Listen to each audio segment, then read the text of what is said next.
전문 마사지사로 일을 하던 모로코 여성이 한국에서 마사지사로 취업을 했는데 알고 보니 성매매 업소였습니다.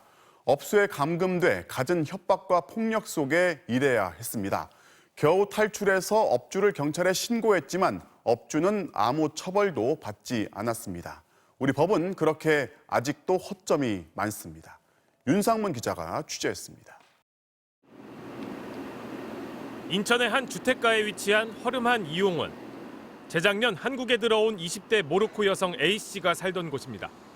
A씨는 매일 성매매를 해야 했습니다. السابعة مساء إلى الثالثة الفجر أحيانا للصبح تقريبا في نهاية الأسبوع للصبح في الأيام العادية 7 أشخاص. 성매매를 거부하자 50대 여성 업주는 음식을 주지 않았고 살해 협박까지 했다고 합니다. هي تعرف شخص قتل فتاة في مدينة أنسان. أنا دائما أقول إذا لم تعملي ما طلبش منك سوف أخبره بقتلك ولا أحد يعرف عنه.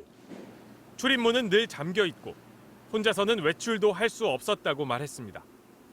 혼자 다니는 건 못 보고요. 항상 같이 다니는 것만 봐요. 그러니까 시선이 바닥으로 갔나? 봤을 때 좀 기운 없어 보이는.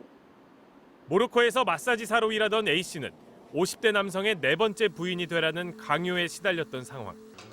그때 한 손님이 한국에서 마사지사로 일하면 매달 150만 원씩 벌 수 있다며 이 업소를 소개했습니다. 하지만 막상 와보니 피임약을 강제로 먹으며 성착취를 당해야 했던 겁니다. A씨는 넉 달 만에 탈출했고 인권단체의 도움으로 업주를 경찰에 신고했습니다. 하지만 업주는 아무 처벌도 받지 않았습니다. 업주는 성매매도 감금도 없었다고 주장했고 경찰과 검찰은 성매매는 인정하면서도 강요했다는 증거가 없다며 무혐의 처분했습니다. 하지만 UN 국제이주기구는 A씨를 인신매매 피해자로 규정했습니다. 성적 착취와 위협, 사기, 취약한 지위의 악용 등 UN이 정한 인신매매 기준에 거의 모두 해당됐기 때문입니다. 반면 국내 형법에선 돈을 주고 강제로 끌고 오는 수준일 때만 인신매매로 처벌할 수 있습니다. 실제 지금까지 인신매매죄로 처벌된 경우는 단 4건. 3건은 장기 탈취, 1건은 성매매 목적이었습니다. 결국 업주는 처벌받지 않는 일이 반복되고 심지어 탈출을 해도 다시 가해자에게 돌려보내는 일이 비일비재한 겁니다.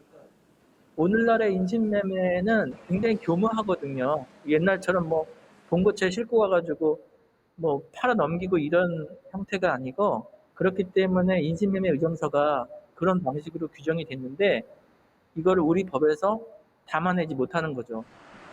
이 때문에 인신매매의 정의를 넓힌 별도의 법안이 필요하다는 지적이 계속돼 왔고 지난해 말 인신매매 방지법이 발의됐습니다.